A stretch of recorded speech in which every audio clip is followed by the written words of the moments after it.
Il y a un élément qui est important que je tiens à vous donner. Il y a quelques minutes, le professeur Didier Raoult, qui dirige l'Institut hospitalier universitaire de Marseille, Méditerranée Infectiologie, vient de dire que les Chinois avaient mis en évidence que le virus était sensible à la chloroquine.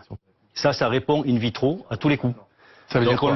On savait déjà que ça agissait sur le SARS-CoV. Il y a des années, on l'avait vu, ils ont fait du repositioning, c'est-à-dire qu'ils ont pris d'anciennes molécules qui présentent aucun risque et ils les ont testées sur le virus. Et ça fonctionne à la chloroquine. Donc il le dit lui-même dans une vidéo qui titre « Fin de partie ».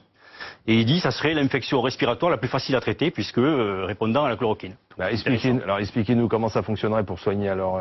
C'est un antipaludène synthèse, donc ils l'ont essayé, si tu veux, ils l'ont essayé sur le virus et in vitro, le virus répond à la chloroquine, c'est-à-dire qu'avec 500 mg de chloroquine pendant 10 jours, on guérit et on améliore grandement, dit-il dans sa vidéo, l'infection. Donc on est sur une piste qui est une piste non négligeable et très importante et à suivre. Et c'est une molécule qui est utilisée pour quel type de pathologie habituellement? Le paludisme. D'accord. Donc on aurait trouvé une molécule qui pourrait nous prémunir de ce virus. Voilà, alors Donc il n'y aurait pas besoin de vaccin? Il faut rester prudent, mais si on en croit la vidéo de Didier Raoult mise en ligne encore une fois cet après-midi, ils sont sur une... On peut le prendre au sérieux? Oui, on veut oui. Et à quel moment on pourra dire il a raison, parce que vous dites que c'est une piste de l'infectiologie en France. D'accord, mais alors là c'est une piste, à quel moment on pourra dire officiellement, voilà, c'est ça Il faut lui demander, mais lui, devant un parterre, on entend qu'il y a des gens il parle à des gens, il donne une petite conférence devant des gens, il dit voilà, ça serait l'infection la plus facile à traiter, quoi.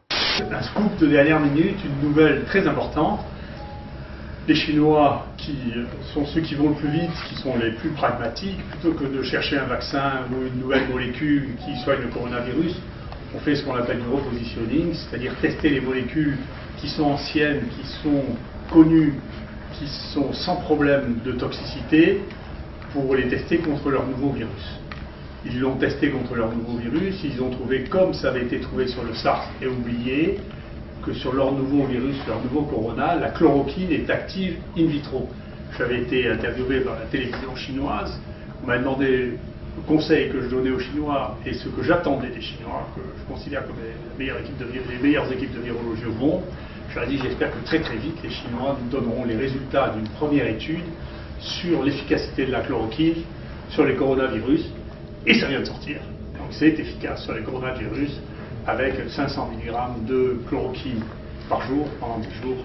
Il y a une amélioration spectaculaire et c'est recommandé pour tous les cas cliniquement positifs d'infection à coronavirus chinois. Donc c'est un excellent nouvelle, c'est probablement l'infection respiratoire la plus facile à traiter de tout, la moins facile. Et donc c'est pas la peine de s'exciter, il faut travailler, c'est pas la peine de s'exciter, de promettre les vaccins dans 10 ans, il faut travailler, voir les molécules potentiellement actives et qui sont immédiatement disponibles sur le marché. La seule chose que je vous dis, faites attention, il y aura bientôt plus de chloroquine dans les pharmacies.